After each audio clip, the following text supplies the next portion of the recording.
Dragi in spoštovani, dober dan, lepo pozdravljeni. Torej, mislim, da točno pred pol ure me je profesor Zdenko Medveš, zaslužni profesor, doktor Zdenko Medveš, vprašal: Sonja, a imaš kaj treme? In sem mu rekla: že 3 mesece imam tremo. Razlog je zelo preprost. Zato, ker je velika čast in pomemben dan, ko lahko zberemo tako ugledne goste na takem srečanju, ki se ga običajno veselimo predvsem pedagogi, psihologi, torej družboslovci. Torej, na slavnostni akademiji Univerze na Primorskem je rektor univerze, profesor dr. Dragan Marušič, predsednik rektorske konference Republike Slovenije, dejal: ker so svoje celotno življenje študentje preživeli v stiku z novimi tehnologijami, si svoj vrednostni sistem dograjujejo prek neprestanega obnavljanja informacij, ki jih sprotno črpajo iz globalnega prostora. Utečeni načini podajanja snovi zanje niso primerni. Hvala vam za to izhodišče. Konferenca z naslovom Na študenta osredotočeni pristopi k učenju in poučevanju je imela popolno podporo vseh rektorjev slovenskih univerz. Zato se vam, spoštovani rektorji, iskreno zahvaljujemo. Med nami pozdravljamo rektorja Univerze na Primorskem, predsednika rektorske konference, profesorja dr. Dragana Marušiča, državnega sekretarja Ministrstva za izobraževanje, znanost in šport, dr. Tomaža Boha, rektorja Ljubljanske univerze, profesorja dr. Ivana Svetlika in rektorja Univerze v Mariboru, profesorja dr. Igorja Tičarja, predsednika Študentske organizacije Slovenije Aleksandra Spremo, prorektorje univerz, kolege, dekane fakultet in druge predstavnike univerz, predstavnike Ministrstva za izobraževanje, znanost in šport, direktorico CMEPIUS-a dr. Alenko Flander in druge goste, kolege in kolegice, učitelje, raziskovalce in sodelavce ter strokovne sodelavce z vseh univerz ter vse študente, katerim je pravzaprav tale konferenca v resnici namenjena. Koliko je tukaj študentov? A lahko dvignete roke, da vas vidimo? Kar nekaj, skoraj 30, 20-30. Hvala vam. Dovolite mi posebno zahvalo dekanu Univerze na Primorskem, Fakultete za turistične študije turistike, izrednemu profesorju dr. Janezu Mekincu za gostoljubje, da smo lahko danes v teh prelepih prostorih te fakultete. Dear distinguished guests, it's my pleasure and honor to welcome you today to this conference dedicated to student-centered learning and teaching. We would like to thank you for coming to share with us your knowledge, skills, attitudes, and passion, especially passion. Our rector, a rector of University of Primorska and president of Slovenian Rectors Conference, said at the 14th Academy of University of Primorska, 16th of March 2017, because they, students, live their whole lives in touch with new technologies, they are building their value system through constant information gathering, which they continuously gain in global space. Current teaching methods are not appropriate for them.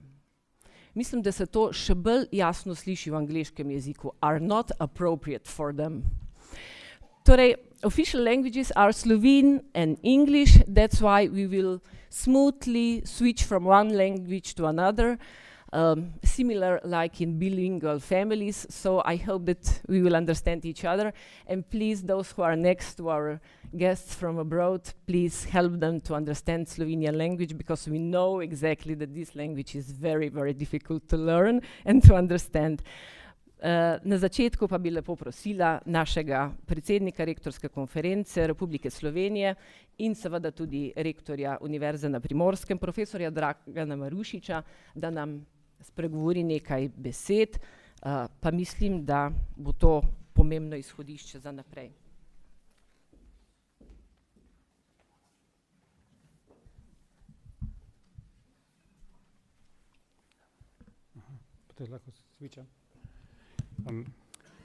Lep pozdrav vsem prisotnim, dobrodošli na Univerzi na Primorskem, spoštovani kolega rektorja rektorske konference, predsednik Študentske organizacije Slovenije, vsi drugi gostje, študentje, predstavniki študentske organizacije,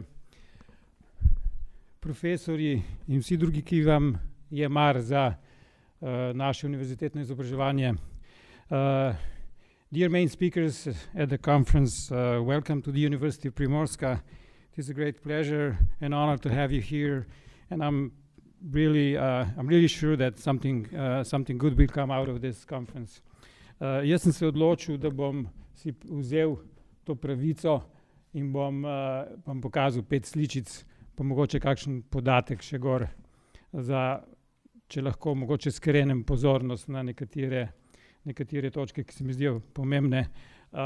For our non-Slovenian speaking guests, I have decided to use a 5-slide presentation. Essentially, there will be pictures looking like this and maybe a few data as well, just to sort of put you in a thinking mode suitable for this conference.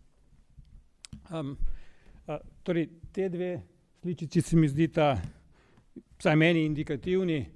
Po eni strani mislim, da dobro kažeta na splošno ljudsko lastnost, da ko se je treba soočiti s problemi, potem se velikokrat soočamo z nepravimi problemi, s tistimi, s katerimi nekako lažje ravnamo, ne pa s tistimi, ki so pomembni. Mogoče to spodnja desna slika, zgornja leva slika. Dolgo sem iskal na internetu, kaj bi karakteriziralo slovenski karakter, najboljši pa se mi zdi ta prava. Če že kakšen poskuša na drugačen način kaj narediti, se mu hitro zažge glava. These 2 pictures are supposed to, I think they are, well, at least the one on the top left corner is, I think, typical of the Slovenian character. You are not supposed to stick out. This is absolutely not allowed in Slovenia. But you do have to stick your head into the ground, into the sand, when you, in order to avoid the real problems. There's no need to translate this. What do these European Union leaders have in common? In line, I mean, this is in the spirit of this conference, since we are talking about students. Govorimo o študentih, kakšno naj bo poučevanje in tako naprej. Nemčija, Francija, Italija, Nizozemska, Švedska, Luksemburg, Škotska in pa celokupna Evropska unija. Various countries and the whole of the European Union. Well, to je rekel nemški filozof, a German philosopher. Maybe take a, mogoče za trenutek, če preberete, to pa je v angleščini. Mislim, da če govorimo o tem, kakšno naj bo univerzitetno izobraževanje, se moramo najprej zavedati, kje živimo. Živimo v skupnosti 28 držav, to je naše okolje, to so naši robni pogoji, če se lahko naravoslovno izrazim, in vodijo nas delno tudi politiki, ki po mnenju Safranskega imajo mogoče drugačne prioritete.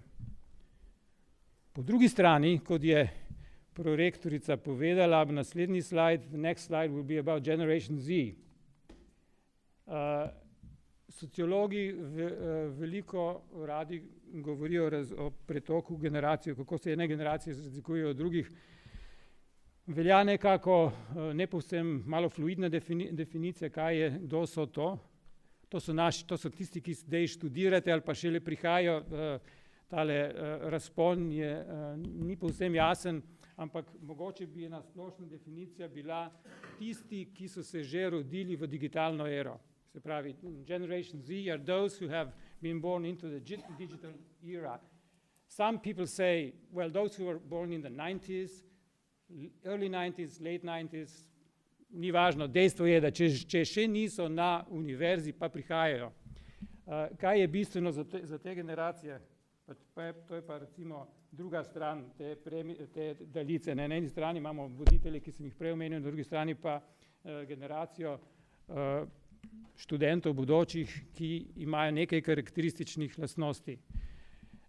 Generation Z has a few characteristic properties. First of all, multitasking. I mean, they can really do a few things at the same time. več stvari lahko sproti delajo. Sproti se lahko pogovarjajo, jaz imam enega takega, ki zaključuje gimnazijo, sproti se pogovarjajo s tabo, vmes še nekaj z eno roko skypajo, oziroma ko se pač SMS-ajo, ne po računalniku in hkrati še nekaj gledajo drugega na zaslonu. Res je, mislim, da naš izobraževalni sistem ne sledi tem otrokom. Nič nenavadnega, mi smo zrasli v drugih časih. Razlagam moji soprogi, ki je vsa zaskrbljena, kaj je z mlajšim, ki je trenutno v Franciji na nekem tekmovanju, čisto izven šolskega sistema. Da, ko sem jaz hodil na univerzo in potem še, ko sem šel v Anglijo študirati, sem poklical na 2 meseca enkrat. When I was a PhD student in England, I'm talking about my wife being constantly worrying about my younger son who is he's graduating from high school this year. And she wants to talk to him every single day. He's in France now at a competition. I was trying to explain to her that when I was doing my PhD in England, it was like you had to put in 2 pounds or 3 pounds, and it was a collect call, or you had to put 3 pounds in, and I can only afford this every 2 months. It was these were different times. Naš izobraževalni sistem temu ne sledi. Kaj je treba narediti, boste mogoče kaj o tem razmišljali. No, zdaj bi pa mogoče nekaj podatkov vam dal, pa bi najprej to povedal. Tukaj imamo še razdelitev na spola, ženski, moški aspekt. So pravico, ženske so nezadovoljne, ker je njihova zastopanost v akademskem svetu, v recimo politično pomembnih pozicijah v akademskem svetu, skoraj jih ni. 4 rektorji so moški, direktor Štefana je moški, Kemijskega inštituta, edina, ki še brani žensko pozicijo, je doktor Tamara Lah Turnšek na Biološkem inštitutu in pa na drugih inštitutih, podatkov natančno ne vem, ampak dejstvo je tako, kot sem vam povedal. Vendar, stvari se spreminjajo. Vedeti morate, da je v 50 letih na Univerzi v Ljubljani ženskam ni bilo dovoljeno poslušati predavanj iz matematike. Nataša, mogoče ti to veš, če ne veš, si pa zdaj izvedela. Ni bilo dovoljeno. Moje sošolke v 70 letih so se velikokrat pritoževale, da jih niso resno jemali in jih pošiljali domov, naučite se še malo, a ste si pripričani, da je to pravi študij za vas in tako naprej. Danes v tem desetletju, pa vsaj na Univerzi na Primorskem, najbolj propulzivne znanstveniki so znanstvenice. Tiste, ki največ zmorejo, največ projektov pridobiti evropskih in tako naprej. Tako da jaz se za to ne bojim, bi pa dal v razmislek nekaj drugega. Kaj pa, če se je ta pendulum obrnil v drugo smer? I was talking about the difference between women and men, like all the main positions in well, at least in Slovenia, sort of the main, like 4 rectors are men and so on. But things are changing, and these are the data from 2016, the final exam, high school exam. These are I think you can. So the first column, the second column is female, third column is male. Vidite najprej, da je približno 60-40% delež to je splošna matura, je gimnazija. Potem vidite tudi, da je, če pogledate povprečno število točk, vidite, da boljše se izkažejo ženske, dekleta, pa tudi tisti, če pogledate delež tistih, ki več točk, recimo odlični, če štejemo 25 točk za odlično, potem je tudi tukaj so dekleta boljša. Jaz izhajam iz tega, da po meni znanih, as far as I know, IQ is sort of equal. I don't think of any study being made that, okay. To pomeni, da mi izgubljamo moški del populacije. Pa me zanimivo bilo videti, kje so ti mladi fantje. Kaj delajo? No, zdaj se pa vrnem za generacijo Z pravi. Ta generacija, ker je bila ves čas v kontaktu z digitalno tehnologijo, je zmožna konstantnega updatiranja informacij, vse se hitreje premika in več stvari lahko sproti delajo. In kaj se izkaže, da za veliko njih ni več dovolj Torej, ni dovolj čakati, srednje šole bom šel na univerzo in tako naprej, ampak naredijo nek ovinek v podjetništvo, recimo, ali kaj podobnega. Zdaj, to je problem, jaz mislim, da predvsem za male države. Velike države imajo več teh podjetniških možnosti, male nimajo in zato iz malih držav bo generacija zdaj odhajala v večje. We are going to see a brain drain because Generation Z, they are multitasking generation, they are more entrepreneurial than previous generations, and in smaller countries you will not have the opportunities to pursue your entrepreneurial nature. And what will happen? They will move into bigger countries. Well, we know there is one big country in Europe. Yeah. Everything will be sort of converging to that particular country. No, zdaj pa še podatki, kako je to dejansko v Sloveniji. Izkaže se, nič takega, samo prenos iz srednjih šol na univerze, približno 60-40, še nekaj se izgubi na diplomi, še manj, in kot vidite, da odseljevanje v tujino tudi sledi temu trendu, da je močnejši pri moških. Zdaj jaz ne vem, zakaj, kaj je pri tem, ampak mene zanima bolj kot to, kar je bilo, bolj me zanima ta generacija Z. Prvič, ali se bomo znali na univerzah odzvati na te drugačne, strukturno drugačno razmišljanje in pričakovanja in ambicije teh otrok oziroma odraslih, skratka, bodočih študentov in študentk, in ali bomo znali univerzitetno izobraževanje narediti dovolj zanimivo zanje, da ne bodo odhajali v tujino študirati v večjem številu, kot je smiselno, oziroma da bodo sploh prišli na univerzo in ne bodo že prej obupali nad tem. Tako da še enkrat vam dam, sliči to iz začetka, v razmislek in želim vsem uspešno delo na današnji konferenci.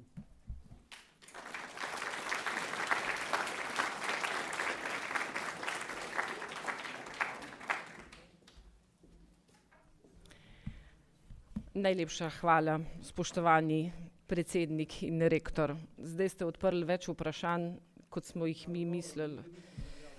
Ja, saj to smo vedeli že na začetku, da se bo tako zgodilo, ampak res hvala za ta ilustrativen uvod.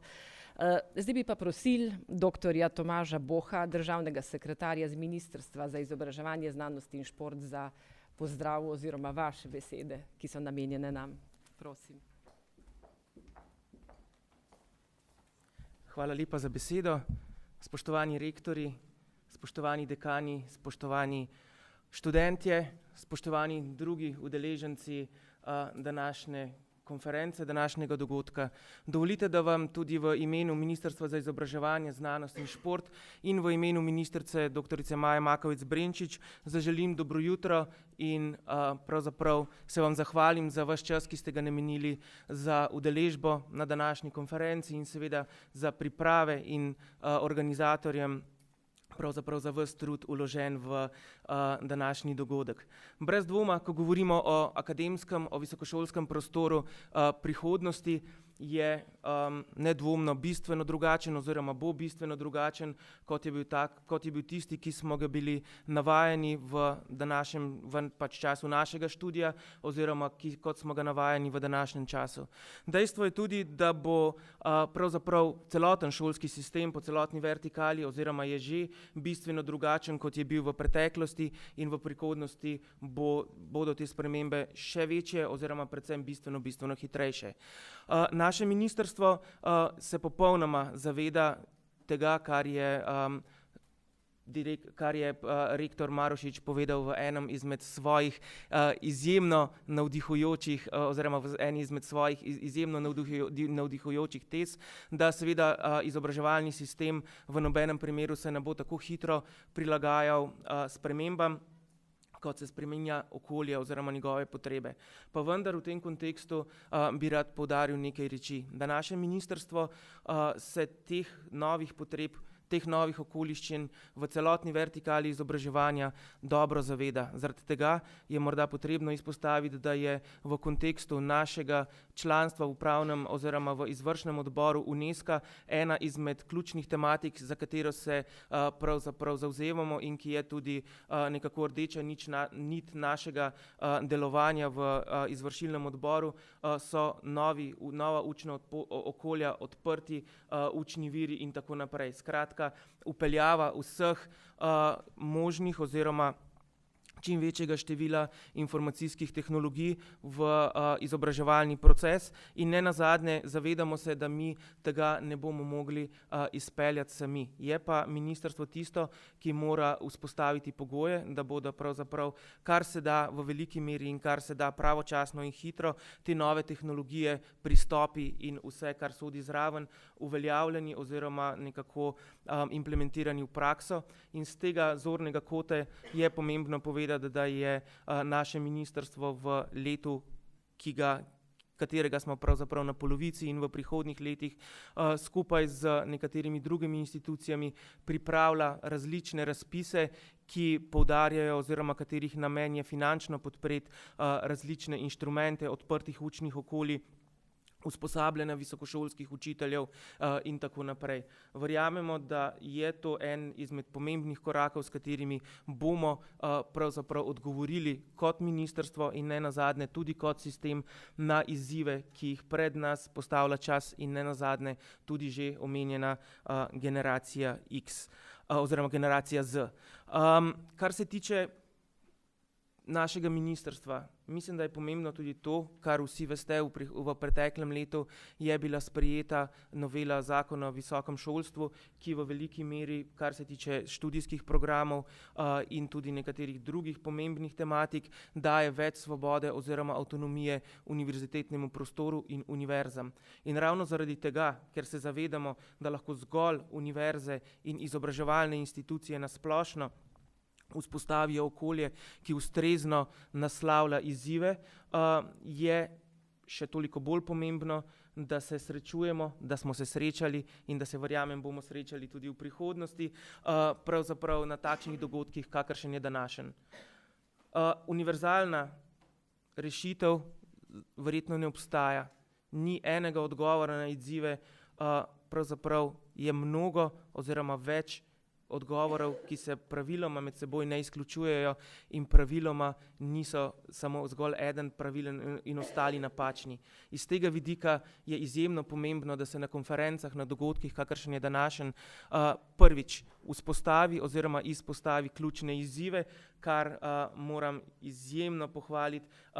Pravzaprav sem bil skoraj šokiran ob izhodiščnih tezah, ki jih je postavil predsednik rektorske konference in mislim, da so dober leitmotiv za pravzaprav debato skozi današnji celotni dan. To je ključnega pomena. Druga stvar, skratka vprašanja, prava vprašanja.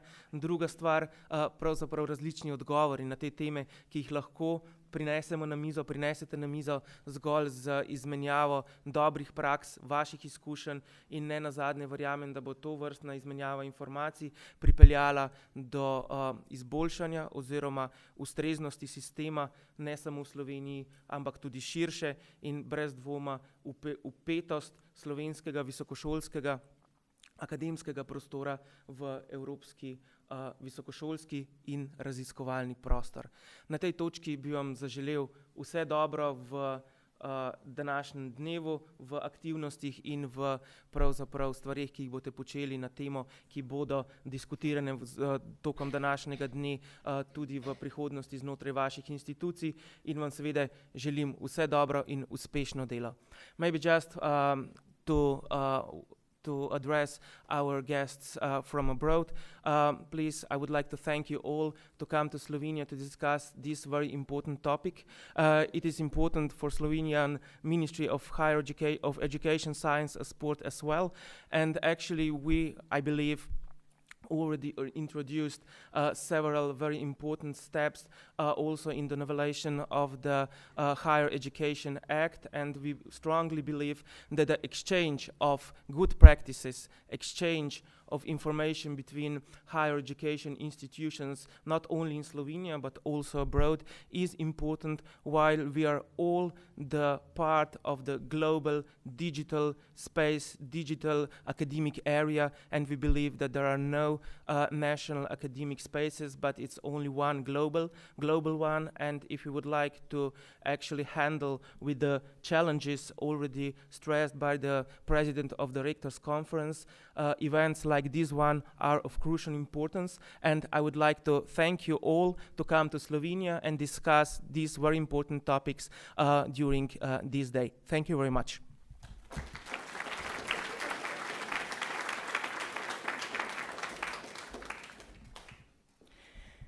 Spoštovani državni sekretar, najlepša hvala. Hvala vam res za podporo tudi. Z veseljem pa pozdravljamo med nami tudi predsednika Aleksander Spremo, predsednik Študentske organizacije Slovenije med nami, pa bi vas prosila za nekaj besed.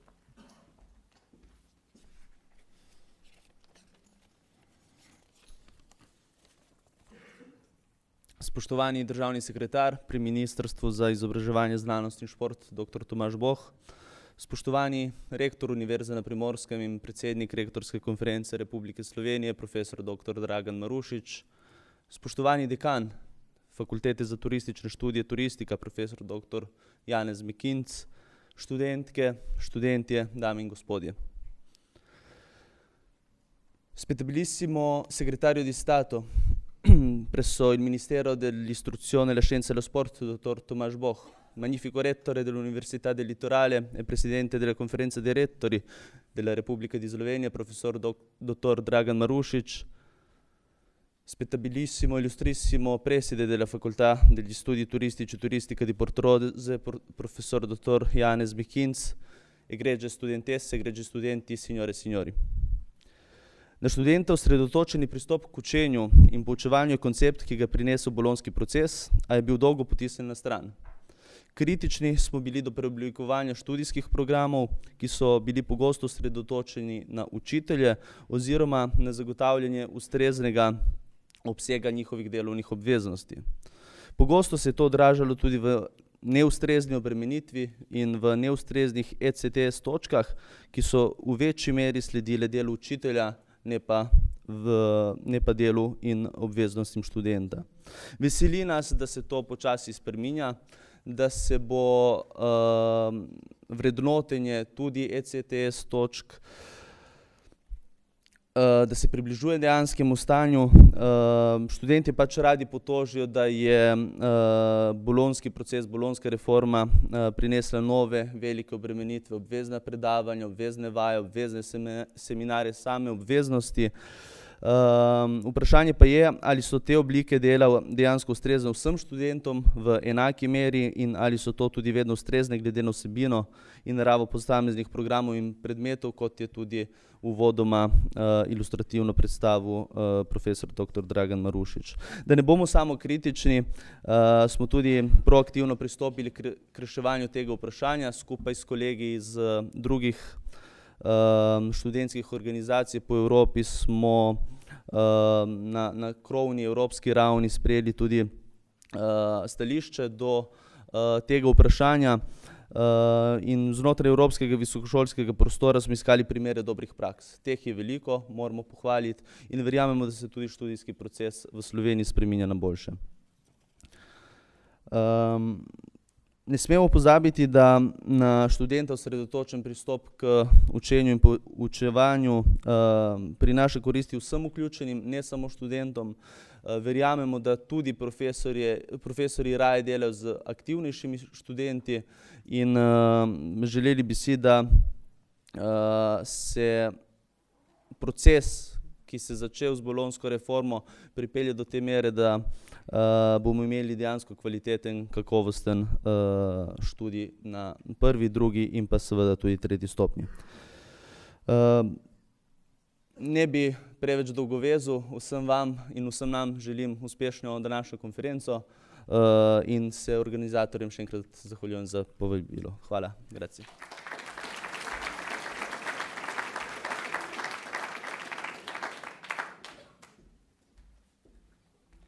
Spoštovani predsednik, najlepša hvala. Zdaj je pa napočil čas, ko bomo povabili tukajle v ospredje naših 5 sogovornikov, in sicer profesorico doktorico Barico Marentič Požarnik, izrednega profesorja Slavka Cvetaka, zaslužnega profesorja doktorja Zdenka Medveša, docenta doktorja Tomaža Grušovnika in študenta Anžeta Nunarja. Lepo vas prosim, če se nam pridružite.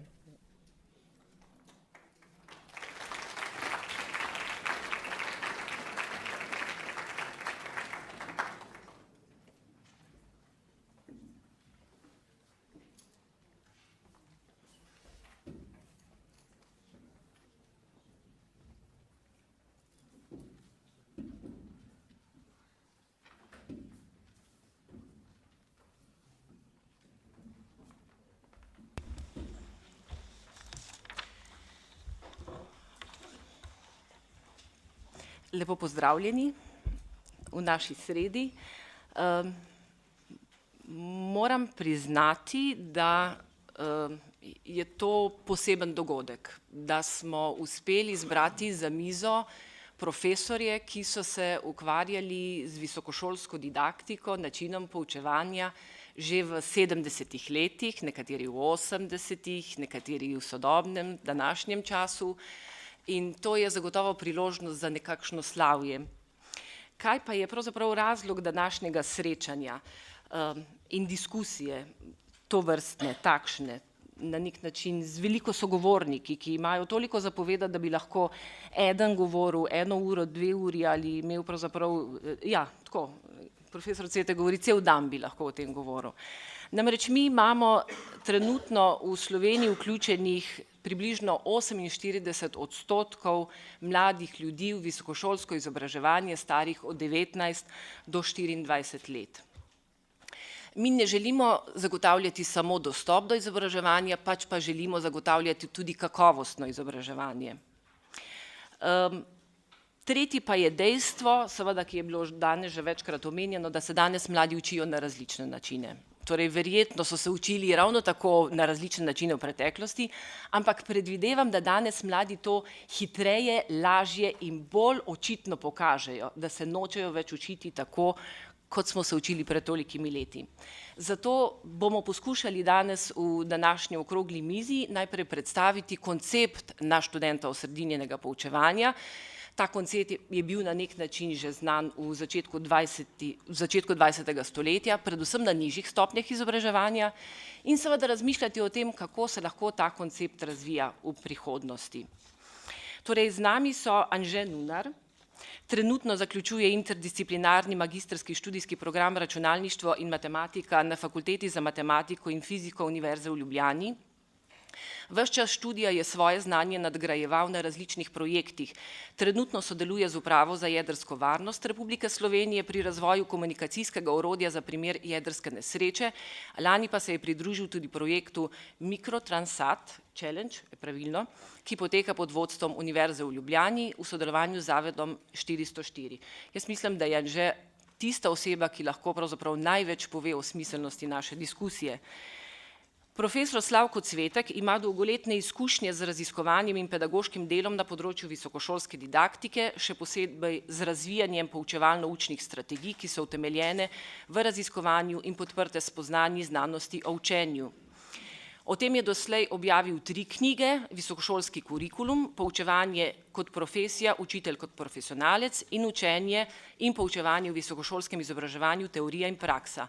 Njegovo pedagoško delo obsega različne oblike in teme didaktičnega usposabljanja učiteljev in razvijanje študijskih veščin študentov. No, kot je v moji navadi, imam vedno ob sebi ene vrečke, in v tej vrečki imam seveda tudi knjigo Visokošolski kurikulum.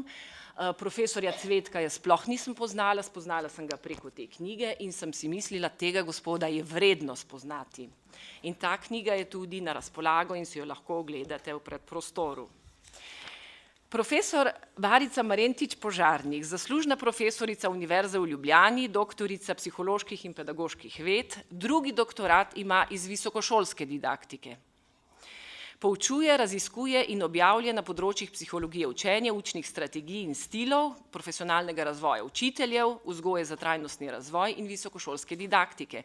Od 70 let dalje izvaja seminarije in poletne šole za visokošolske učitelje, tudi v mednarodnem sodelovanju. Sama in v soavtorstvu je objavila 14 monografij, od tega 6 iz visokošolske didaktike in na 300 znanstvenih strokovnih člankov doma in v tujini. Torej, že 40 let si prizadeva za izboljšanje, kot sama pravi, kulture visokošolskega poučevanja. No, in spet imamo v vrečki nekaj. Njeno knjigo, prispevek k visokošolski didaktiki iz leta 1978. Tako, jo bomo dali okrog, prav? Med nami je tudi, in lepo pozdravljamo, profesorja Zdenka Medveša, zaslužnega profesorja Univerze v Ljubljani. Večino svoje delovne dobe je predaval na Filozofski fakulteti Univerze v Ljubljani. Strokovna težišča, zgodovina pedagogike in šolstva, primerjalna pedagogika, teorija vzgoje. V več obdobjih je sodeloval pri pripravi razvojnih gradiv in dokumentov z področja pravnega urejanja slovenskega šolstva, posebej poklicnega in strokovnega, ter pri uvajanju bolonjskega sistema v visokošolskem izobraževanju. Objavil je prek 300 bibliografskih enot. Spominjam se anekdote s pedagoško-andragoških dni. Sedeli sva s kolegico tam nekje zgoraj, obe že poučujeva na fakultetah in ko smo nekako želeli razčistiti eno dilemo, nihče od nas seveda ni imel pravega odgovora. In profesor Zdenko Medveš je seveda solomonsko rešil zadevo, ne, in potem se obrne k meni in reče, kolegica, kaj bi mi brez Denkota? Tako. In potem Tomaž Grušovnik. Imam tudi članke profesorja Medveša s seboj, sodobne članke, ki jih je objavil na temo reformske pedagogike. Tomaž Grušovnik je docent za filozofijo vzgoje in izobraževanja ter znanstveni sodelavec na Pedagoški fakulteti Univerze na Primorskem. Ukvarja se z okoljsko etiko, etiko živali, filozofijo edukacije ter zgodovino šolstva. Doslej je objavil 2 monografiji, in sicer Odtenki zelene, humanistične perspektive okoljske problematike ter etika živali, o čezvrstni gostoljubnosti. Grušovnik je avtor več znanstvenih in strokovnih besedil v domačih in tujih revijah, urednik in sourednik več znanstvenih zbornikov, predaval pa je na številnih konferencah in ustanovah v Aziji, Avstraliji, Severni Ameriki in Evropi. Tomaža sem prvič srečala, mislim, da 2011, bil je udeleženec visokošolske didaktike in presenetil me je, ko je bil zaključek te visokošolske didaktike, je dejal tako: to bi morali slišati vsi učitelji. Ampak ob njem sem spoznala naslednje. Vsaka fakulteta potrebuje najmanj enega filozofa. Tako. Pa bi šli kar k našemu pogovoru. Najprej bi prosili profesor dr. Barico Marentič Požarnik in bi jo vprašali predvsem to, tale gumbek boste morali pritisniti, ko boste govorili, a je prav? Tako, ko boste želeli kaj povedati, boste pritisnili. Kdaj in zakaj se je začela uveljavljati in razvijati visokošolska didaktika v svetu? Pri nas se vemo, v 70 letih, ampak v svetu. Najprej hvala, da Sonja me je povabila na ta odličen zbor in mi je dala s tem še eno priložnost, da nekaj spregovorim o področju, ki me res zaposluje že 40 let. Boste rekli, to je pa presneto dolgo, in moram tudi sama reči, da sem že večkrat rekla dovolj. So druga področja, kjer hitreje vidiš sadove. Vendar to moram reči, da so me mednarodni kolegi, s katerimi sem bila vse skozi v navezi, nekako prepričali, da se splača vztrajati. Pa ne samo to, tudi mlajše kolegice, bile so razen kolege Cvetka, to ženske akademske kolegice, ki so z menoj skupaj tudi izobraževale, se ukvarjale s temi problemi in jih vidim nekaj tudi tukaj v predavalnici. Veliko smo slišali o prihodnosti. Mislim, da drevo, ki hoče zrasti v višino, rabi tudi močne korenine. Če rečem samo nekaj besed o razvoju visokošolske didaktike, 70. leta, 60., 70., tu so bili v ozadju študentski protesti. Od pariških, potem v celi Evropi, želimo drugačno univerzo, želimo, da se ta prašni talari malo vetrijo in da bo res bolj demokratična in nam primerna. Dobro, potem so prišla 80. leta. Takrat je bilo glavno geslo visokošolske didaktike večja učinkovitost univerze, da bodo diplomanti se v poklicu znašli. Danes vemo, da je to tudi ena od dilem, kaj je zdaj glavna naloga. Skratka, glavna beseda je bila učinkovitost. Potem so prišla 90. leta, je postala ključna beseda kakovost, ki je še zdaj tukaj med nami. Kakovost, ugotavljanje, merjenje, samovrednotenje. Skratka, tu so bila razna gesla, ampak moram reči, da v tujini marsikje so pa temu tudi sledili ukrepi. Nastajali so centri, ki so bili samo temu namenjeni, da razvijajo kakovost visokošolskega izobraževanja. Mi smo imeli svoj čas center za razvoj univerze, ki je tudi se s tem ukvarjal in je potem lepo počasi bil odstranjen. Potem smo imeli merila, o tem bi se splačalo več reči, merila za izvolitve, kjer so lepo predvidevali določena konkretna usposabljanja. Vsaka generacija meril je glede tega malo manj dorečena. Hočem reči, da je to področje zelo bilo v nihanjih, da ni enostavno. To ni samo pri nas. Mogoče citiram nemško izkušnjo. Pri Nemcih je Humboldtov tip univerze nekako bil zelo pomemben in se je reklo, od Humboldtovih časov ima univerza probleme s pedagogiko in pedagogika probleme z univerzo. V glavnem zaradi dveh stvari. Zaradi avtonomije, ki jo nekateri mislijo tako, kdo bo profesorju karkoli rekel, kako naj poučuje.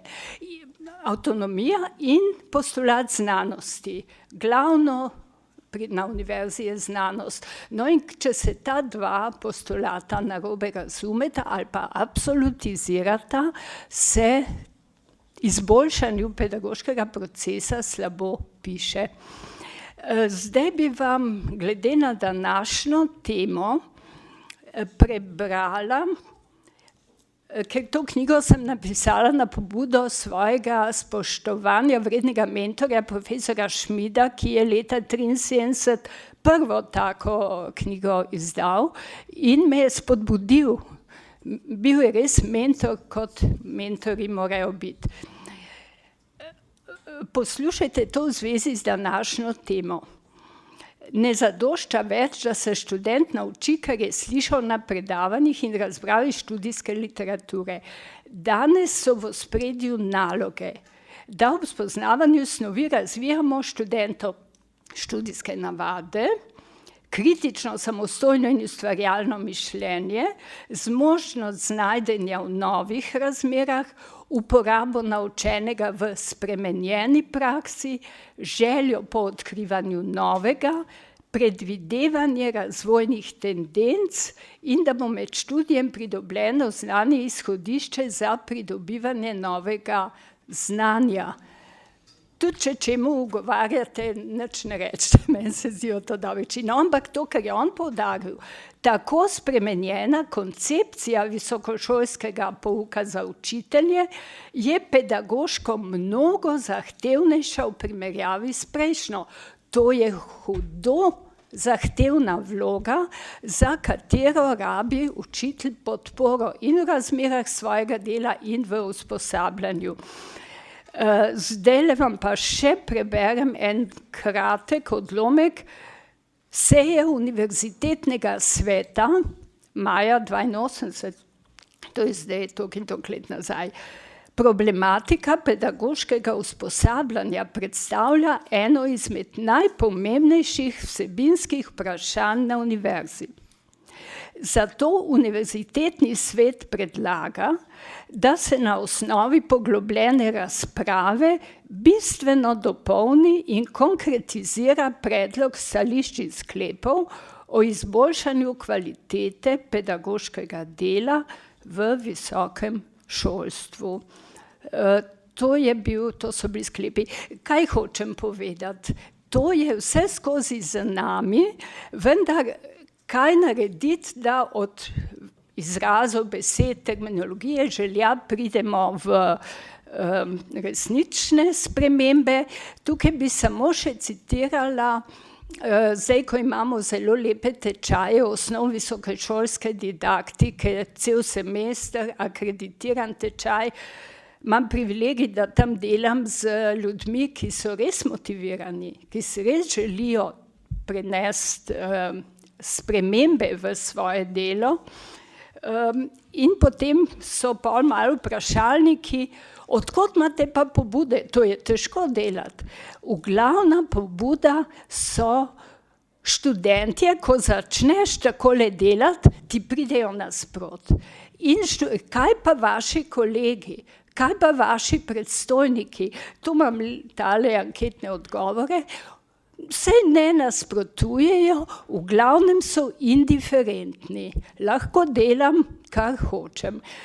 In tukaj, vidite, bi se mogoče spremenilo, bom potem še kaj, ker mi je bilo zdajle dano, da bom še v drugem delu nekaj povedala, kaj narediti, da bo tudi v svojem visokošolskem okolju učitelj čutil, da je dobrodošlo, če res dela drugače. Hvala. Hvala lepa. Ves čas se sprašujemo in poudarjamo, da se vloga učitelja in vloga študenta spreminja. Ali bi lahko trdili, da pa vendarle ostaja stalno, da je stalnica? Kakšno je vaše stališče? Ker ves čas govorimo o tem, da je potrebno prilagoditi metode, ker se vse spreminja. A je kaj stalnega? Kako se tukaj so stvari stalne. Bolje se učimo, kadar je to, kar prihaja, vzemimo zdaj predavanja, kadar se to naveže na moje izkušnje in na to, kar že vem. Potem, da sem aktiviran, da lahko vprašam, naši študenti v primerjavi s tujimi zelo malo sprašujejo. Potem je učenje uspešno, kadar je sodelovalno, kadar s svojimi kolegi lahko prediskutiram, drugega učimo, si razjasnimo stvari. Ravno v odmoru smo se pogovarjali o matematiki, pouku matematike, kako je boljše kot računalniške, recimo PowerPoint, da je boljše na tabli razvijati formule. Ja, to je boljše, vendar kaj naredi potem učitelj matematike? Pokliče tega, pridi gor in naredi nov primer, to so žrtve sistema. Malo kater učitelj bo rekel, zdaj pa imate nove probleme v skupinah, dajte jih rešiti in potem bomo videli, kje smo. Taka predavalnica je seveda dokaj neprimerno okolje, celo za pogovor v parih, to je neprimerno učno okolje za interakcijo, vendar ni pa čisto nemogoče. Tako da to je nekaj vse splošnih, mislim, vprašali si, kaj je ostalo. To, da lahko drugemu razložimo, da navežem na svoje izkušnje, da vidim praktične primere in uporabnost, življenjskost, da lahko delam napake, ne da bi se mi to takoj maščevalo, ampak se to razčisti. Povratna informacija na napako ti več pripomore pripomore k učenju, kot tako je že dobro. Povratne informacije so sploh ena najpomembnejših. Mislim, da bi drugače šlo predaleč, tole smo po tistem napisali še več knjig o tem, o predavanjih, skupinskem delu, ocenjevanju, vendar jaz mislim, da so konstante, kaj vpliva na uspešno učenje in toliko se govori o tehnologiji. Če je tehnologija vključena med ljudi, ki nimajo dosti pojma o tem, kaj vpliva na uspešno učenje in odnose, je tako, kot če bi seme posejali v puščavo. Če je seveda vključena med ljudi, ki vedo, kaj želijo, ki znajo to dobro delati, ki imajo dobre odnose, študenti tudi velikokrat rečejo podcenjevalni odnos in to. Če so te pogoji, potem pa lahko tehnologija veliko naredi. Najlepša hvala. Profesor Zdenko Medveš, vas bi vprašali, vi ste teoretsko opredelili reformsko pedagogiko. To je tisto, kar je pravzaprav bilo najbolj pomanjkljivo. Obenem ste zapisali, da je to, kar naj bi bil na študenta osredinjeno poučevanje ali na otroka, da je to nekakšen humanejši pristop pri vzgoji in izobraževanju v primerjavi recimo s tradicionalnimi metodami poučevanja. Bi lahko to še trdili? Zgodovina nekako dokazuje to, da ideje o študiju, ki bi postavil v središče študenta ali pa učenca, dijaka, kogarkoli, ko gre za cel sistem, niso zrasle v tradicionalnih pedagoških tokovih. Zrasle so v alternativnih gibanjih.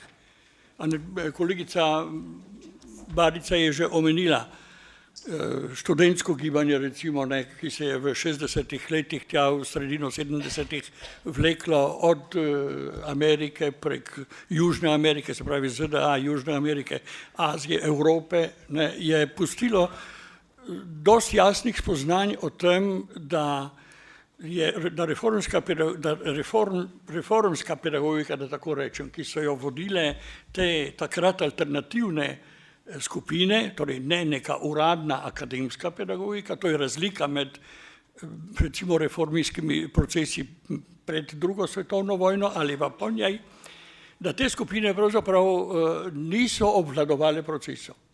Mi vemo, da so zato na vseh stopnjah sistema te ideje povzročile na eni strani dosti pozitivnih učinkov, ko gre recimo zlasti za vprašanje egalitarističnih osnov, se pravi omogočanje študija različnim socialnim skupinam in tako naprej in tako naprej. Ali pa, ko gre na drugi strani drugo ključno idejo, torej ena je bila ta egalitarizem, druga je bila antiautoritarizem. Iz tega antiautoritarizma je v študentskih gibanjih recimo rasla tudi zahteva po drugačni pedagogiki. Ampak učinki niso bili samo pozitivni. Rodile so se tudi skrajne ideje, recimo kot je alternativna univerza samo študentov, brez učiteljev. Rušil se je koncept programov študijskih, spreminjale so se recimo so se spreminjale konstrukcije programov, zmanjšalo se je število temeljnih, obveznih predmetov, prodrla je izbirnost, skratka, tudi to so bili eni od inštrumentov, kako pravzaprav študij približevali študentovemu interesu, že na ravni sistema. In ti negativni učinki, recimo, so nas spravajo vedno v neko stanje pozornosti. Mi moramo ugotoviti, ali pa vsaj tako bi rekel na podlagi svojih izkušenj, koliko sem delal recimo v zasnovi šolskega sistema, ni idealnih rešitev. To je bilo danes že omenjeno. Ni idealnih rešitev. In tudi, ko gre za vprašanje recimo na študenta osredotočen študij, ni idealne rešitve. Naj rečem, da je tudi ta pojav pač ambivalenten. In da obstaja kako bi rekel, konstantni stanje konfliktov. Če smem z eno metaforo. Denimo, da imamo programsko nalogo da študente naučimo, malo bom trivialen primer vzel, kako pravzaprav, koliko besed lahko sestavi iz 10 poljubnih črk. Imamo dve možnosti. Poiščemo v literaturi, koliko takih besed je že sestavljeno. Recimo, da jih je 40 in rečemo študentu, nauči se to na pamet. Zna 40 oseb. Druga možnost je, da rečemo, no probajte, sestaviti to. Zdaj v nekem doglednem času bo številka šla tja okoli 10. In zdaj za vprašanje teh dveh vrednot, ki sta vedno v ospredju. Veliko govorimo o ustvarjalnosti in o tem, kako je treba to vključiti v študij, ampak potem se postavi vprašanje, ja, kaj pa materialno znanje? To je to, ali znati vseh 40 besed, recimo, ki jih je možno sestaviti, torej ali obvladati celotno sistematiko, ali pač, recimo, prepustiti stvar študentove ustvarjalnosti in tako naprej. Skratka, verjamem, da imajo različne stroke o tem različne poglede. Verjamem, da na to vprašanje drugače odgovarjamo humanisti in puščamo stvar bistveno bolj odprto, v nekem hermeneutičnem smislu, podpiramo recimo to duhovno iskanje. Najbrž pa recimo na drugi strani, ko se igrajo števili študenti, je pač 2 + 2 vedno tam nekje. Skratka, to hočem reči, to so zdaj te konstante, ki so ovira in ki kažejo na to, da ni mogoče brezpogojno razmišljati tudi o problemu osredotočenja študija na študenta. Ni mogoče brez pogojev. Jaz sem bil vesel tega informacije, ki ste jo dali, gospod Aleksandar Spremo, kot predsednik ŠOS-a, da se je uravnotežilo recimo neko realno razmerje SCT-jev z vidika študentove obremenitve. Jaz sicer ne poznam, da bi bile opravljene kakšne raziskave za to, ampak če je to res, potem je tu zagotovljen eden od bistvenih pogojev, ki bo recimo študentu dal drugačno pozicijo, formalno drugačen status v tem. Jaz sem ob sodelovanju s tujimi univerzami nekako opazil to, da so študentje bili vajeni tega sindikalnega vprašanja, pa ste vi prepričani, da je to mogoče storiti v 60 urah, ko sem naložil literaturo in naloge. Ali ste prepričani, imate argumente in moral sem povedati te argumente. Komu od profesorjev pri nas je to treba povedati? To je, skratka, neki pogoji so najbrž potrebni za to in po mojem mnenju je prvo, kar je treba prerasti, je to koncept, ki v Sloveniji vlada, univerza programov. Ta slej ko prej vlada. Mi smo tudi z celo strukturo, tudi konec koncev agencij utrdili recimo na nek način to strukturo univerze programov. Jaz mislim, da dokler velja načelo univerze programov, študija ne morete scentrirati na študenta.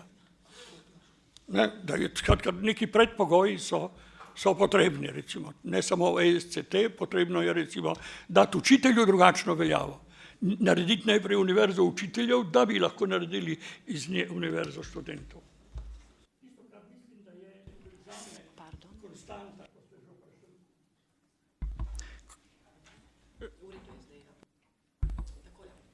ko ste vprašali, kaj je konstanta. Ja, Humboldtov koncept raziskovanja in študija je po mojem mnenju še vedno konstanta. Jaz sem nekaj gesel, recimo, ki sem jih v svojem življenju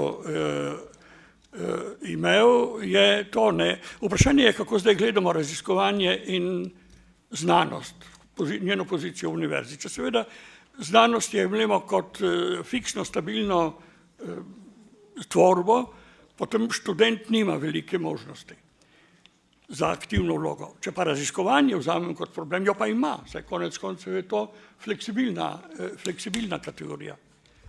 Eden od pogojev, po mojem mnenju, je, ki bistveno spreminja mogoče malo ta humanistični koncept univerze ali pa več je takih pogojev, če smem filozofirati, Eden je preprosto ta, da bi moralo začeti počasi se uveljavljati načelo, da ima študent pravico do iskanja resnice, svoje resnice, da ima pravico do svoje poti do iskanja resnice in pravico konec koncev do iskanja resnice. To se mi zdi, da je ena od ključnih komponent.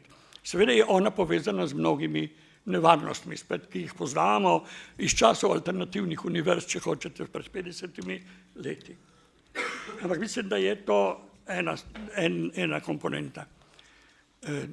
Torej, drugo, kar bi bilo kot pogoji za študij centriranega študenta, je, da ta terja, kot je kolegica Marinčič Požarnik rekla, da je za pedagoga bistveno bolj zahteven. Iz svojih izkušenj moram povedati, da sem pravzaprav na študenta centriran študij doživel, ko sem v študiju nadaljavo, v pokoju, skratka, pred nekaj leti. Celo življenje nisem pač tega zaznal tako kot tokrat. Naj povem samo en podatek. V 2 mesecih, kolikor sem izvajal program z neko študentsko skupino študentov, 25 študentov, sem napisal 600 sporočil. Štel sem, kaj to pomeni, ali sem kdaj v življenju s 25 študenti, imel sem jih sicer 500, lahko tudi pa po 100 v predavalnici, bil sposoben tolikšne količine informacij sprocesirati. To mi je bilo tisto, kar se mi je zdelo, da je ključna stvar. Ne samo povratna informacija, ampak komunikacija, študij kot komunikacija. Se mi zdi, da bi moralo biti načelo, kjer pravzaprav učitelj nastopa seveda kot mentor in nastopa kot mediator. Se pravi, funkcija mediatorja je, da usklajuje mnenja, ne arbitrira. Ampak predpogoj za to je, da študentje študirajo. Pri nas tega nisem zaznal. Težave, ki sem jih pravzaprav imel v svoji praksi, je bilo to, da študentje niso prihajali pripravljeni na predavanja. In potem sem jaz predaval. Ker nisem vedel, čemu naj prilagodim to. To se mi zdi, da je eden od prvih pogojev. Da študentje študirajo in ne poslušajo, ampak da pričakujejo, da od univerze pričakujejo, da bo zmoderirala njihovo znanje, ne da jim ga bo posredovala. In potem je seveda lahko funkcija učitelja čisto drugačna, če študent tako pride noter. Se pravi, prvi korak in pogoj bi bil to, da študentje študirajo, to znajo, znanje je danes dostopno na 100.000 načinov in vse to omogoča to. Drugi korak je procesiranje v obliki komunikacije. Tretji korak je, po mojem, da mora študent nekako priti do nekega dosežka, pri čemer tu ne mislim na tiste dosežke v glavi, ampak na izdelek. In četrti korak je spremljanje tega in evalvacija.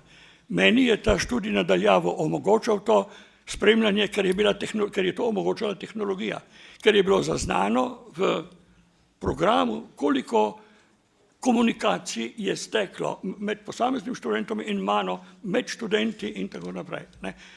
To se mi zdi, da so neki pogoji, ki bi lahko tudi rešili sam princip študija z raziskovanjem, torej ohranili to Humboldtovsko konstanto in seveda omogočili v bistvu neko reformo procesa, v kateri bi študent res s svojim znanjem, ki ga sam pridobiva z lastnim raziskovanjem, lahko postal središče študija.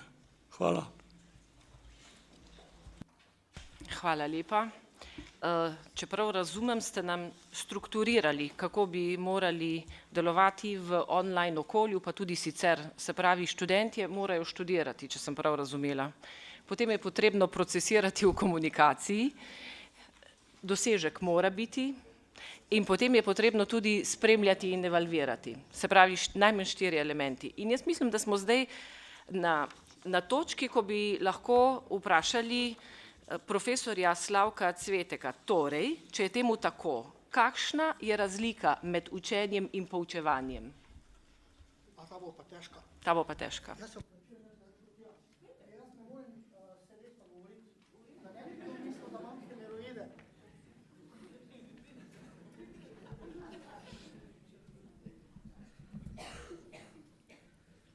Bom poskusil z drugimi očali.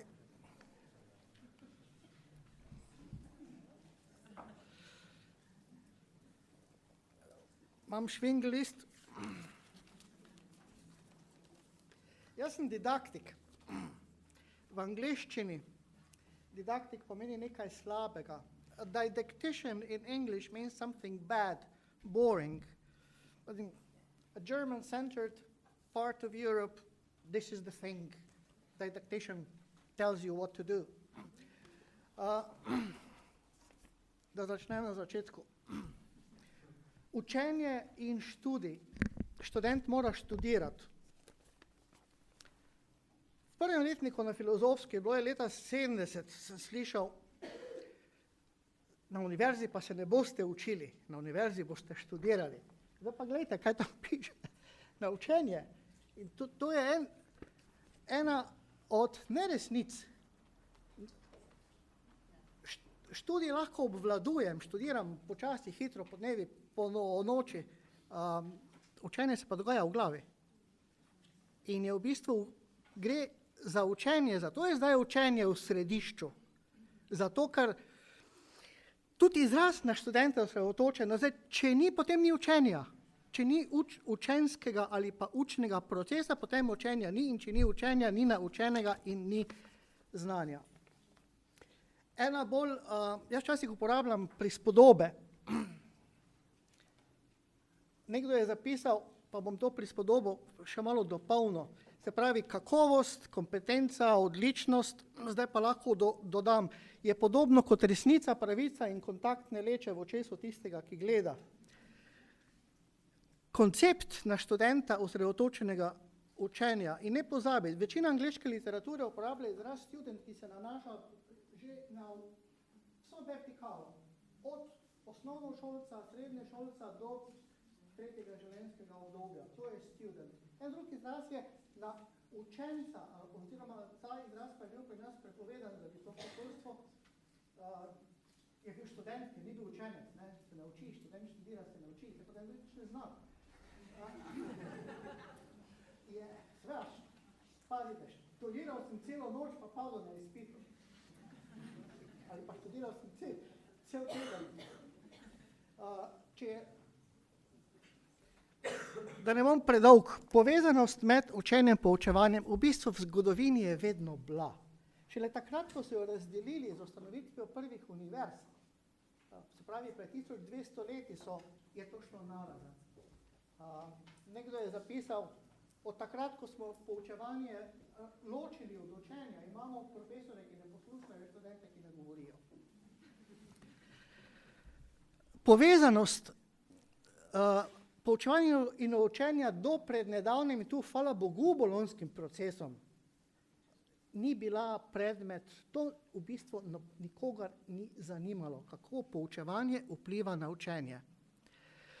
Do premika paradigme, mimogrede, na študenta ali pa na učečega se osredotoča na učenje je tako star pojem, da niti 100 ali pa 200 let ni dovolj. Na učečega se osredotoča na učenje, meni je ta izraz malo zopren, še najlepši del je tisti v sredi, točeno. Je staro, kot je star svet. Kako mislite, da se človek naučil zakuriti ogenj, speči kruh, pa vzgajati svoje otroke? Od pameti veka je šlo to učenje tako, da je nekaj poizkušal se iz nečesa učil, skozi izkustvo je svoje znanje pridobival. Ne misli, da mi pred letom 2007, izraz je bil menda prvič omenjen v londonskem memorandumu na učenca učečega se osredotoča. Najdli ga boste v visokošolskem kurikulumu, napisanem leta 1993. Se pravi, ta premik paradigme, zasluga za eno veliko gibanje pripada dvema ameriškima visokošolskima učitelja, en se je pisal Bar, drugi se je pisal Tag. Njun članek je javno dostopen na internetu, najdete ga, če napišete From Teaching to Learning.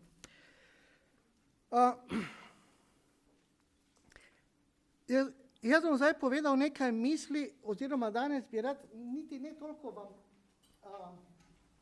vas informiral, malo rad bi vas pa navdušil za visokošolsko didaktiko, kajti zdaj se je prvič v zgodovini človeštva zgodilo, da je to, kar smo vselej vedeli, pa ni bilo kaj dosti vredno, ker ni bilo znanstveno, je bilo intuitivno, to zdaj vemo znanstveno. Zasluga za to gre novo nastajajoči znanosti in znanosti o učenju, ali v ednini ali v množini, ker je teh znanosti več. To je recimo, to je kognitivna psihologija, nevrobiologija, raziskave možgan, so potrdile to, kar so psihologi, pedagogi, edukatorji, tudi didaktiki razlagali že zdavnaj. Vzamimo na primer Kolbov krog, 4 stopnje, izkustvo, refleksija, abstrakcija, preizkus. Z možganskimi raziskavami ga je Zul, knjiga objavljena 2002, potrdil, dokazal je, da za te 4 stopnje obstajajo 4 centri v možgane, ki se vklapljajo pri vsaki taki stopni. Tudi o tem se da veliko prebrati na internetu. Se pravi, učenje je pravi nevroznanost, je fizično spreminjanje možgan. Električni v kemične, kemični nazaj v električne, in če je fizično spreminjanje in če je to empirična znanost, ki je empirično dokazana, potem bi se pa spodobilo, da bi jo vzeli za osnovo. Kajti vsaki univerzi je imanentno, ali naj bi ji bilo, da izhaja iz znanstvenih spoznanj. Spoznanja pedagoških teoretikov so bila problematična zato, ker niso imele atributa znanstvena. Kajti za znanstveno se običajno šteje, če je empirično dokazano. Seveda pa če je pa empirično dokazano, da je narejeno na nekem vzorcu nekje, če teh podobnih raziskav ni zelo, zelo veliko, tudi ne moremo biti čisto do kraja gotovi, kajti mogoče pa bo nekdo z empirično raziskavo dokazal ravno nasprotno. Torej, da ne bom predolg. Učenje je fizično spreminjanje možgan. Če torej poučevanje prilagodimo lastnostim tega fizičnega spreminjanja, potem to mora iti. Čustva. Tudi ena knjiga o tem napisati, Antonio Damasio je izdal za brez čustev ni učenja. Če se ne učiš z veseljem, se sploh ne učiš. Čustva so motor učenja. Kaos. Mi bi radi razložili, da bi bil red. Tako A, B, C, D, E. Možganska znanost je ugotovila, da nepredvidljivost in negotovost, torej kaotičnost, spodbuja in povzroča učenje. Pomen angažiranosti, to je ena od ključnih besed v sodobnem visokošolskem poučevanju, angažiranost. Jaz izraz angažiranost uporabljam. Angažiranost ni motiviranost. Angažiranost je, ko si vpet, ko delaš na nalogi. In je torej za sodobno visokošolsko poučevanje bistvenega pomena to, kako in koliko časa študent aktivno dela na nalogi. Pa bodi si, da je to predavanje, seminar, vaje ali karkoli drugega. In še kot zadnja, vseh je več, ampak da ne bom predolg, dobro poučevanje je torej povzročanje sprememb v živčnih omrežjih študentov. To pa je umetnost.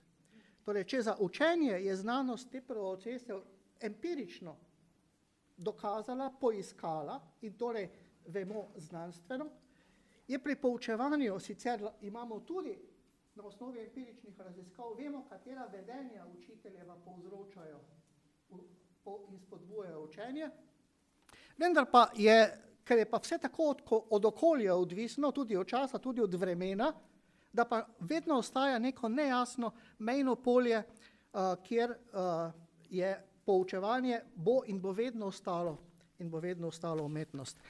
Prebral bom en kratek citat iz Zulove knjige iz leta 2002. Človeški možgani so organ za učenje. Učenje je to, kar počno. Za učitelja je glavna naloga, da učečemu se pomaga poiskati povezave. Ko se bo študent enkrat srečal s stvarmi, ki se povezujejo z njegovim življenjem, njegovimi čustvi, njegovimi izkustvi ali njegovimi razumevanji, se bo naučil. Ne bo si mogel pomagati. Njegovi možgani se bodo spremenili. Problem inovativnih... Ma nisem še končal. Še manjka časa. Problem inovativnih metod. Univerze zdaj v svoje strategije pišejo, da bi naj učitelji uporabljali inovativne metode poučevanja. To je narobe, ljudje. Kajti, mi smo v postindustrijski družbi, tudi v postmoderni družbi, pozabili ste, da smo v postmetodnem obdobju v izobraževanju. Metoda je statična.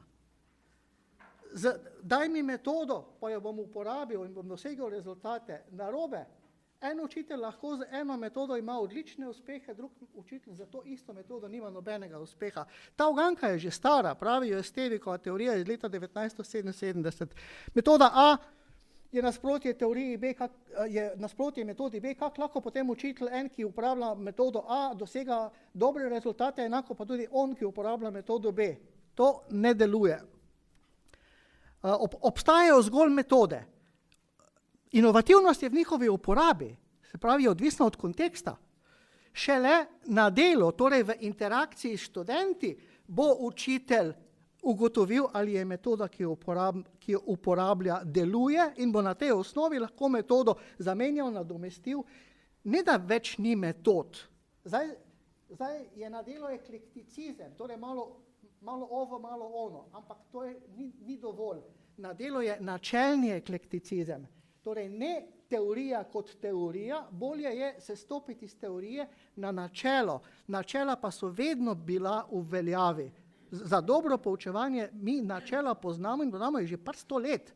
Samo jih nismo uporabljali, ker niso bila, kot sem že rekel prej, znanstvena. Zdaj pa še,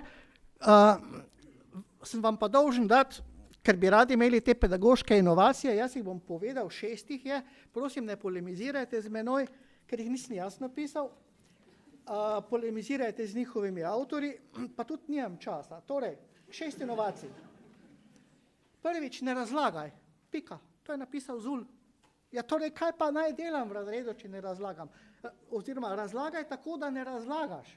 To je Zul, to je tale profesor iz Harvarda, ki si je izmislil obrnjeno učilnico, na YouTubeu najdete, kako vam govori, da do tega prišel, ali pa v bistvu, ko je imel težave, ker ni mogel nekaj razložiti študentom, se je naenkrat spomnil, rekel, pa dajte to drugemu razložiti.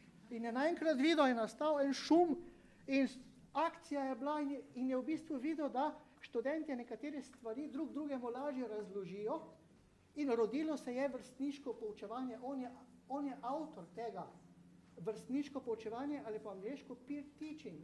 Zul, tale neurobiolog, je pa to dokazal z preučevanjem možgan in v njegovi knjigi imate rezultate računalniških skenov. Torej, ne razlagaj, razlaganje zanika čustvo, ki je potrebno za spreminjanje možganov. Ni čustev, sem že prej povedal, ni možgan. Bolj kot razlaga, pridejo v poštev prispodobe, analogije in zgodbe, kar tak veste sami, da zgodbo si človek zapomni. Drugič, gradi na obstoječih omrežjih, torej tam, kje so, začni tam z njihovimi obstoječimi razumevanji, brez tega ni pretokov možgani. To me spominja tisti vic, ko en v Londonu, tam ne ve, kje je železniška postaja, pa sreča enega gospoda, pa reče, prostite, ne veste, kje je železniška postaja? Pa reče, mladi mož, če bi jaz bil na vašem mestu, ne bi začel tu. Ampak mi moramo začeti ravno tam, kjer študenti so. 3. Ne trudi se, da bi pokril vsebino, ampak jo raje odkrivaj. Bo dosti bolj vplivalo na odkrivanje vsebine, je tudi ena od tem visokošolske didaktike. Poučuj koncepte in načela skozi njihovo različnost. Torej, če bi bilo vse zeleno, potem ne bi vedeli, da so kumarice zelene. Torej, koncepte, načela skozi njihovo različnost ali drugačno. Ferenc Marton je avtor teorije variacije, v osnovi najdete tudi to na internetu. Vse, kar vam berem, najdete na internetu, za božjo voljo. Samo kaj naj s tem naredimo? 5. Ta bo dobra. Poskrbi, da bodo študenti delali napake. Neuroznanost potrdila. Stara mama pa že zdavnaj rekla, napaka je najboljši učitelj. Se pravi, če zavestno, ko poučujemo, zlasti recimo na vajah, ne, da študenti delajo napako, pa se zavejo te napake odpravljajo, to bo šlo v njihov dolgoročni spomin. In še zadnja stvar. Radi bi imeli zadovoljne študente, zadovoljstvo študenta in potem one vprašalnike. Narobe. Bistvo dobrega poučevanja je ustvarjanje nezadovoljstva. S čim? Nezadovoljstva z stanjem stvari, z svojim lastnim razumevanjem. Iskanje nezadovoljstva študentov je motor učenja. In vse te pedagoške inovacije, jaz sem upal, da bo ministrica tu, je mogoče uresničiti brez večjih vlaganj, razen v izobraževanje učiteljev. Seveda ne v obliki receptov ali šnelkurzov, prvič ni učinkovito, drugič se ne spodobi za univerzo. Še citat. Diana Laurila, avtorica knjige Poučevanje kot dizajnerska znanost iz leta 2012, Teaching as a Design Science, napisala je takole. Poučevanje ni raketna znanost. Je dosti težje kot to. Raketna znanost je o premikanju atomov od A do B. Poučevanje je o premikanju umov. Imam še kaj časa? Ok.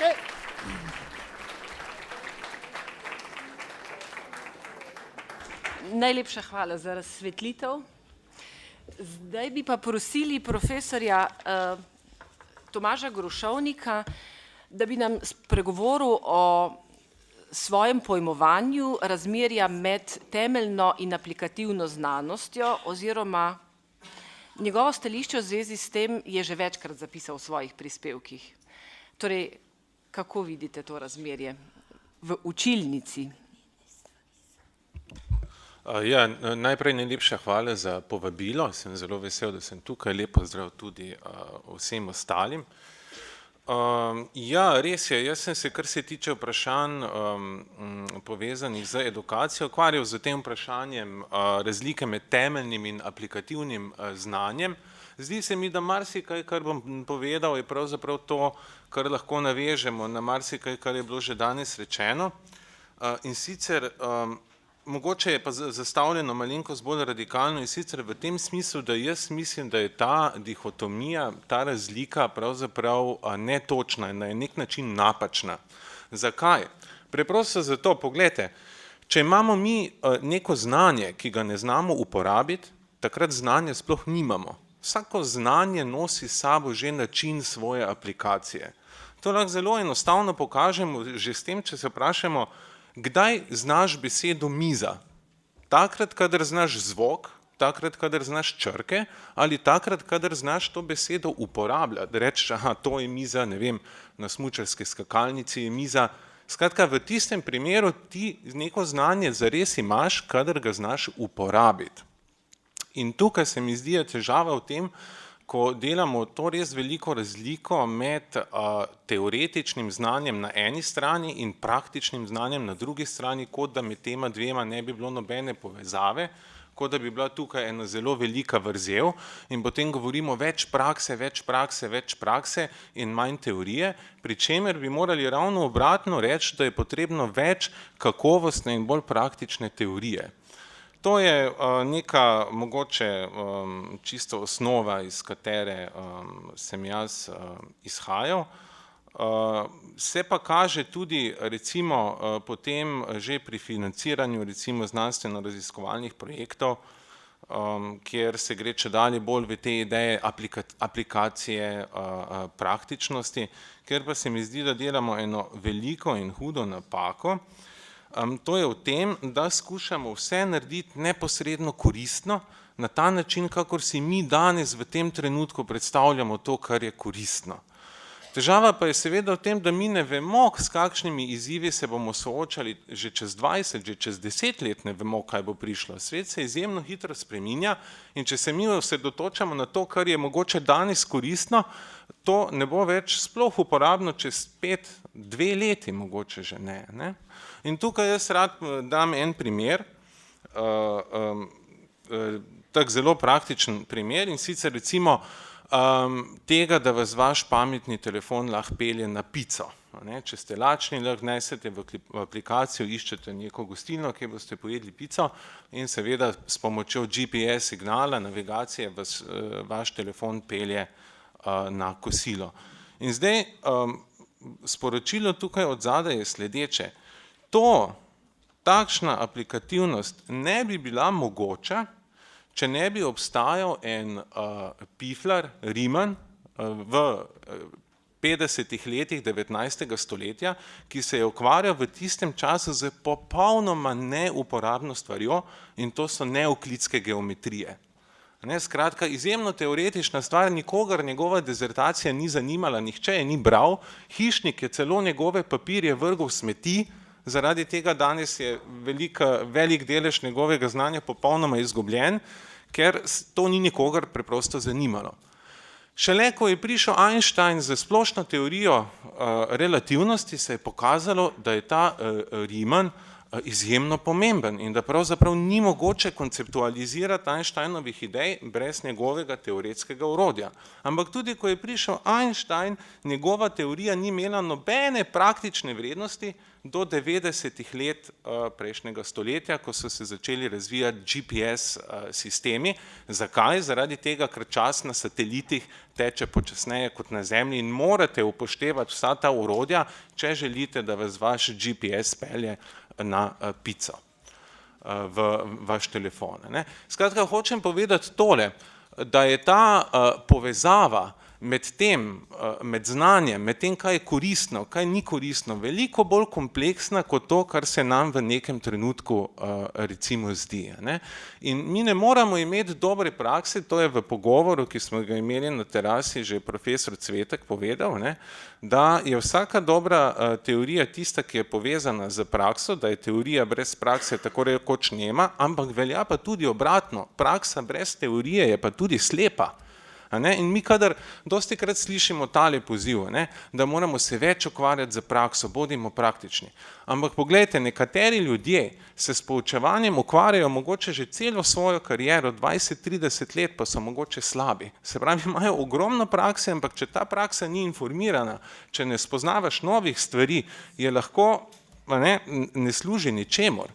Tako da, ali pa še nek drug primer lahko pogledamo. Vsi vidimo oblake, vsi gledamo oblake, recimo kadar se peljete na Primorsko, je večkrat nad nanosom ena kapa, se pravi oblak nad nanosom, in si pač mislimo, ja, to je neka praktično izobraževanje, vsi imamo izkušnje oblaka.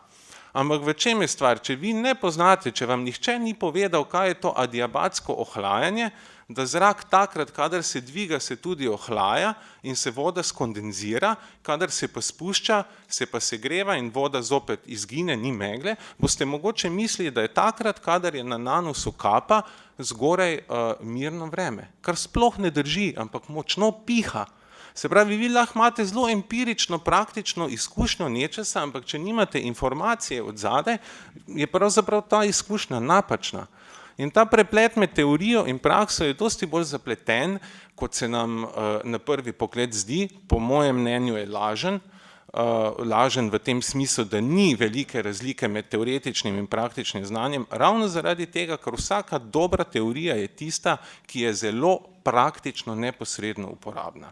In to se mi zdi je nekaj, kar je treba poudarjati in tudi, mogoče še bolj kot na šolstvo, neposredno se pravzaprav po mojem mnenju veže na celotno znanstveno raziskovalno delo. Ker predstavljate si, če bi Riemanna financirali, njegovo znanstveno delo financirali z merili uporabnosti, aplikativnosti, potem bi se človek mogoče ukvarjal z izboljšavo mlinov ali pa jadri na veter. Nikoli se ne bi ukvarjal z neeuklidskimi geometrijami, ki so nam omogočili 150 let po njem praktično aplikacijo. Tako da to, kar se tiče mogoče te razlike, ki je zelo problematična, ne, med teorijo in prakso, tukaj ni takšne razlike, kot si mislim. Najlepša hvala, zato ker sama imam občutek, pa mislim, da verjetno ne samo jaz sama, da je to razmerje med teorijo in prakso običajno tako tehnicistično razumljeno, da lahko v strategijah in načrtovanju bodočnosti vzgoje in izobraževanja in produkcije za trg dela opravimo pravzaprav največjo škodo znanosti. Tako da res hvala za ta razmislek. Na koncu bi seveda prosil še Anžeta Nunarja, študenta, da na nek način opravi sintezo tega pogovora, da nek smisel zagotovi temu. Vi ste bili vključeni v projekte, pa ne samo to, na hodniku ste omenili, da ste bili vključeni v pedagoški proces, ki vam je zagotavljal predvsem pridobivanje veliko znanja in da ste se srečevali z dobrimi učitelji. Ja, res je, hvala za besedo. Zdaj študenti dobijo pa na koncu najtežjo nalogo, tako kot zmeri. Zdaj, če začnem v bistvu, zakaj sem jaz danes tukaj. Pred dobrim letom je Univerza v Ljubljani v sodelovanju z Zavodom 404 študentom 5 naravoslovnih fakultet predstavlja en projekt, ki se imenuje Microtransfer Challenge. Ta projekt sta leta 2005 zastavila dva znanstvenika iz Francije pa Velike Britanije in v bistvu cilj izziva je zelo enostaven. Naredite eno tako jadrnico, ki se bo sama, brez posadke, pripeljala iz ene strani Atlantika na drugo stran. Zdaj, pač, če to delajo ljudje, zakaj zdaj to pač ne bi naredili še stroji, saj imamo avtomobile, ki se vozijo sami, saj imamo letala, drone, ki so sami, brez posadke v zraku in dajmo probati zdaj mi to narediti. In tako smo študenti rekli, v redu. Zdaj, če imamo priložnost sodelovati na enem takem mal norem projektu, jo bomo seveda izkoristili. Ja, ok. Zdaj pa, kaj smo se naučili, recimo, preden odgovorim na drugo vprašanje. Profesor Cvetak je prej vam naštel 6 pravil, a se pravilo številka 5 še spomnite? Ste ga napisali, v redu, no? Rekel je to, da v bistvu morajo študenti delati napake. In naš projekt je točen tak. Se pravi, ker tega ni še nihče naredil, bomo pač mi to probali narediti in v bistvu vsak dan, ko nekaj novega naredimo, je velika verjetnost, da smo naredili to narobe. Ampak nič ni s tem narobe, v redu, mi smo se naučili, ta rešitev je bila napačna, bomo jutri probali uporabiti novo in tako pač mi zdaj že 1 leto delamo in smo skozi bližje cilju. Zdaj, kaj smo se mi pri tem našem projektu še naučili? Na našem projektu so izključno študenti, ki so sami motivirani. Se pravi, našim profesorjem, našim mentorjem ni treba čist nobenega posebej motivirati, ker smo mi sami prišli tja, ker je bil ta projekt prostovoljen. Naučili smo se tudi to, da nimamo učnega načrta, imamo samo 2 cilja, enega vmesnega, to da naredimo jadrnico, in enega končnega, to da preplujemo Atlantski ocean. Zdaj, kako do tega prideti, se pa v bistvu profesorji odločajo skupaj z nam, s študenti, mi damo ideje, profesorji malo pogledajo te ideje, pa vse nas malo usmerjajo. Zdaj, recimo ena anekdota, ker bo ta pot trajala nekaj mesecev, je bila ena ideja naša, da bi na jadrnico dali jedrski reaktor. No in pač profesori so rekli, da mogoče bi to idejo v tem trenutku malo pustili, pa bi jo naredili recimo čez 10 let. Bomo zdaj probali brez jedrskega reaktorja. Še eno stvar smo se naučili, naš projekt je zelo interdisciplinaren in v bistvu smo se naučili, zdaj bom tle na tem mestu citiral eno kolegico, ki je zelo lepo povedala, in sicer rekla je, tudi kakšni stereotipi, da nima v programerjih, so se podrli. Prvič smo se spoznali s študenti drugih fakultet in bilo je zanimivo spoznavati, kaj delajo na drugih fakultetah. V projektu je izjemno, da lahko predstaviš svoje ideje, nekdo iz drugega področja pove drugo, nato pa se skupaj odločimo, katera je najboljša. Se pravi, naučili smo se med sabo pogovarjati, pa naučili smo se v bistvu, da ni dobro to, da nekdo dela po svoje, ker če imate majhno skupino ljudi, recimo 3, pa morate narediti domačo nalogo, se 2 strinjata v eni rešitvi, ta tretja oseba pa rekla, jaz se s tem ne strinjam, pa bo naredila svoj projekt. V redu, naš projekt je pa toliko velik, da tega ne moramo narediti, ne more vsak študent narediti svoje jadrnice, moramo se na eni točki dogovoriti in pol se za tisto stvar, ki smo se odločili, jo pač peljati do konca, tudi če je napačna, bomo pa jutri naredili novo. To in bolj ste na vaše vprašanje naslednjo je pa bilo, ja, da sem se tekom svojega študija srečal tudi z zelo dobrimi profesorji. Ja, jaz sem imel to srečo, da so res večina mojih profesorjev, skoraj vsi, so bili res zelo dobri in so res tudi zelo dobri pedagogi. In prej, ko smo se že zunaj pogovarjali, recimo še en primer, en profesor iz Fakultete za matematiko in fiziko da vsak let predava nek predmet, da študentom zelo enostavno nalogo, reče jim, izberite si eno izmed tem, ki je predpisana, on ve, zakaj je izbral te teme, in reče, v redu, 2-krat med letom morate priti k meni na konzultacije in na koncu leta boste pred razredom predstavili vašo rešitev. Ne. In zdaj, kaj naredi povprečen študent? Povprečen študent reče, super, ne, kdo pa bral knjige pa gledal teorijo, saj lahko to mi v praksi naredimo in pač bomo zelo hitro naredili predmet. No in pol ta povprečen študent po 1-2 mesecih ugotovi, da je vse, kar je naredil, narobe, pa da nič ne dela, in pol se spravi brati tiste knjige in ko prebere ta prvo knjigo, ugotovi, da je v bistvu rešitev zelo enostavna. Tako da jaz bi tle zaključil, hvala za besedo.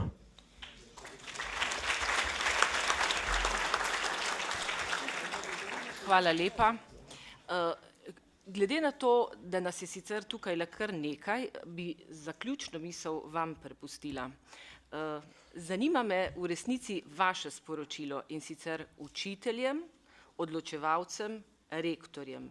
Kaj naj bi imeli v mislih v prihodnosti, če želimo zagotoviti ustrezne pristope, ustrezno izobraževanje visokošolsko, po vašem mnenju? Zdaj, to je še težje kot na zagovoru diplome. Moje mnenje, moje sporočilo za vse je to, da smo si ljudje med sabo različni in da pač dober profesor, dober pedagog bo znal izbrati za vsakega udeleženca v izobraževanju pravo metodo, da se bo ta udeleženc nekaj naučil. Ko smo se prej pogovarjali, profesor Cvetak rekel, znanje se ne da dati, ampak znanje se lahko posreduje na študentih, na nas pa je, da to znanje sprejmemo. Se pravi, tudi mi moramo delati. Tako kot ste rekli, študent ne sme študirati. Hvala.